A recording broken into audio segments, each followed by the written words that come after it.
आयुष्यात 3 वेळा येते साडेसाती. नमस्कार मित्रांनो, तुम्हाला माहीत आहे का आपल्या संपूर्ण आयुष्यात साडेसाती 3दा येते. त्यातली मग कोणती फलदायक असते, कोणती त्रासदायक असते चला माहीत करून घेऊयात. मित्रांनो, साडेसाती विषयी संपूर्ण माहिती या लेखांमध्ये आज मी तुम्हाला देणार आहे. ग्रह मालिकेतील सर्वात महत्त्वाचा ग्रह शनी, जो शिस्तबद्ध आहे. पण त्याला भावना नाहीत असा अजिबात नाही. घरात कोणाचाच धाक नसेल तर आपलं आयुष्य आणि कुटुंब दिशाहीन होईल. कोणी तर हवं ज्याला आपण उत्तर द्यायला बांधील आहोत. अगदी तसंच शनी महाराजांचा आहे. त्यांचा धाक आहे म्हणून आपण जरा तरी नीट वागतो. पण म्हणून सर्व जनतेने त्यांना विलन जे ठरवले आहे ते योग्य नाही. शिस्त कोणालाच नको असते आणि शिस्त लावणारा डोळ्यासमोरही नको असतो. पण ती आहे म्हणूनच आयुष्याला वळण आहे. शनी आहेत म्हणून जीवनाला अर्थ आहे. शनी महादशा किंवा शनी साडेसाती आली की कोणीतरी जवळचा गेल्यासारखा चेहरा बसलेल्या लोकांना सांगावस वाटत की तुम्ही भाग्यवान आहात. कारण आता तुम्हाला शनी दशा साडेसाती येत आहे. अजिबात घाबरू नका, शनी घ्यायला नाही तर द्यायला येत आहे. फक्त आपल्याला घेता आला पाहिजे. शनी महाराजांना का घाबरायच, कारण तो आपले वाईट करणार, मोठे आजार देणार, विलंबाने बरी होणारी दुखणे, मानसिक त्रास देणार, सर्व अडथळे आयुष्यात निर्माण करणार. हे आपण गृहीत धरतो आणि इथेच चुकतो. शनी महाराज कोणी परके नाहीत, तर तो आपला सखा आहे. त्यांनी आणि गुरु दोघेही अध्यात्माचे, मोक्षाचे ग्रह, फक्त त्यांचे दोन्ही मार्ग वेगवेगळे आहेत. आता मोक्ष कोणी पाहिलाय? हाही एक प्रश्नच आहे. पण असा वागलात तर नरकात जाल, तसा वागलात तर स्वर्गात जाल. या धाकाने तरी आपले जीवन बदलेल नाही का? साडेसाती चंद्रालाही लागते. चंद्र म्हणजेच मन. आपण केलेल्या चुका, त्याची फळ प्राप्त होण्याची वेळ म्हणजे साडेसातीचा काळ. आपल्या चुकांची ओझे आपल्यालाच पेलेनासे झाले म्हणून आपली झोप उडते. निद्रानाश हे साडेसातीचे पहिले पाऊल.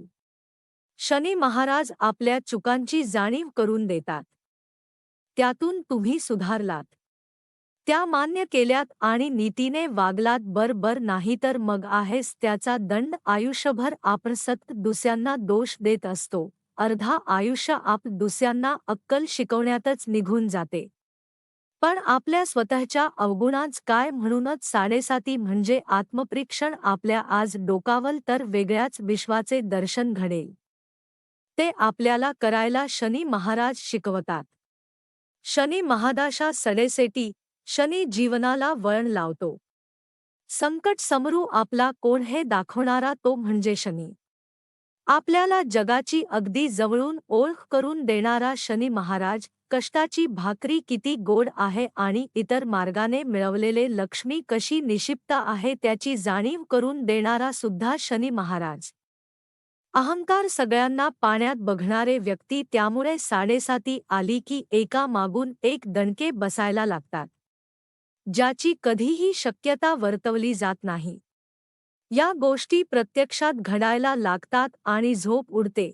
मनोमनी जरी आहे, आपल्या कुकर्माचा फळ आहे याची जाणीव झाली तरी सुद्धा शनी महाराजांवर त्याचा खापर फोडणे चालूच असतं. अरे अरे, किती सांगावे, किती बोलावे, पण शहाण्याला सुद्धान कळावे हीच खरी शोकांतिका. अशान पळता भुई थोडी झाली नाही तर नवलच. चुका करताना आपल्याला शनीची आठवण येत नाही. मग आता कशाला भीती वाटायला हवी? इतका माज आहे ना, तर भोगायला सुद्धा तयार रहा. याउलटचे नम्र आहेत. यांचा आयुष्य शनी महाराज एका वेगळ्याच उंचीवर नेतो. नोकरी, विवाह, उच्च शिक्षण, पद, नवीन वस्तूंचा लाभ, एक ना दोन अशा सर्व गोष्टी त्याने महाराज प्रदान करतो.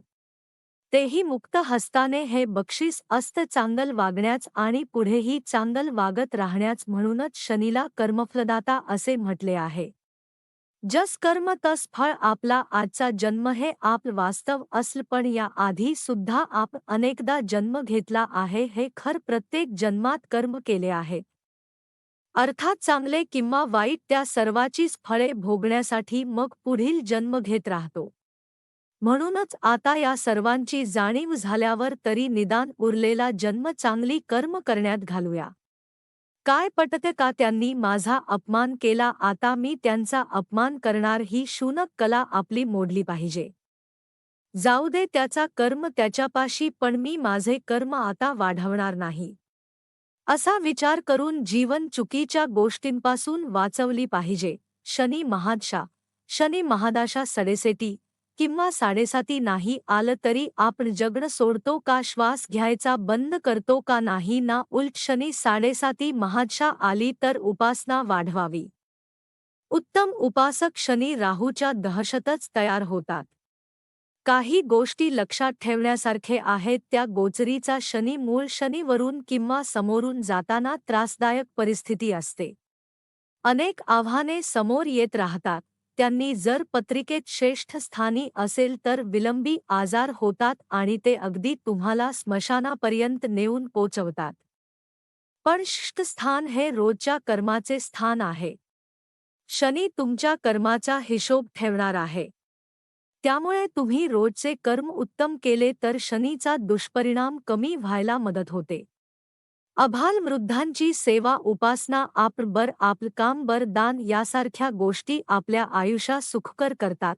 सर्वात मुख्य म्हणजे आपला अहंकार, त्याच्यावर अंकुश ठेवता आला पाहिजे. अहंकार हा सर्वात आणि विनाशच कारणीभूत ठरतो. शनी राहू, शनी केतू, शनी मंगळ, शनी रवी या युती पत्रिकेत काहीतरी परिणाम करणारच. ते आपले प्रारब्ध आहे. पण म्हणून आपण जगायत सोडून देत नाही. त्यांनी महाराज आपले निकट आहेत आणि त्यांची आपल्या प्रत्येक व्यक्तीवर दृष्टी आहे. त्याचा विसर पडू दिला नाही तर अनेक अनर्थ ठरतील नाही का. सर्व आहे पण मनाची शांतता नाही, झोप नाही, ही अवस्था शनीच करू शकतो. म्हणूनच वृद्धांची सेवा, चतुर्थ श्रेणीतील लोकांना भूतदया दाखवणे, यात सातत्य बाळगावे. सर्वप्रथम मी काय तो एकटा शहाणा, इतर मूर्ख हे वागण सोडून द्या. कोणाच्याही आर्थिक स्थितीवर हसू नये, कोणालाही कमी लेखू नका. पुढील आयुष्यात आपल्यावर काय आहे हे आपल्याला माहीत नाही. शनी साडेसाती, शनी महादशा, शनी महादशा सडेसेटी यामध्ये करायचे काही उपाय देखील आहेत. 1. अहंकार त्यागावा. 2. मंगळवारी मारुतीचे दर्शन घ्याव. 3. मंदिरात शनी किंवा मारुतीच्या चेहऱ्याकडे बघता चरणांकडे बघून नतमस्तक व्हाव. 4. कणकेचा दिवा 11 शनिवार चढत्या आणि 11 शनिवार उतरते मारुतीच्या मंदिरात लावावा. 5. ओम शनैश्वराय नमः या मंत्राचा जप करावा. 6. एका मातीच्या पणती तेल भरून घ्याव, त्यात आपला चेहरा पहावा. नंतर ते तेल मारुतीच्या मंदिराची सम्य असते त्यात ते घालावे. आपली पीडा त्यात जळते असे म्हणतात. 7. हनुमान चालीसा नित्य पठण करावे. 8. पुण्यातील टाटा सोडून द्या. 9. अपंग वृद्ध मंडळी यांची सेवा करावी. 10. अन्नदान हे सर्वश्रेष्ठ दान आहे.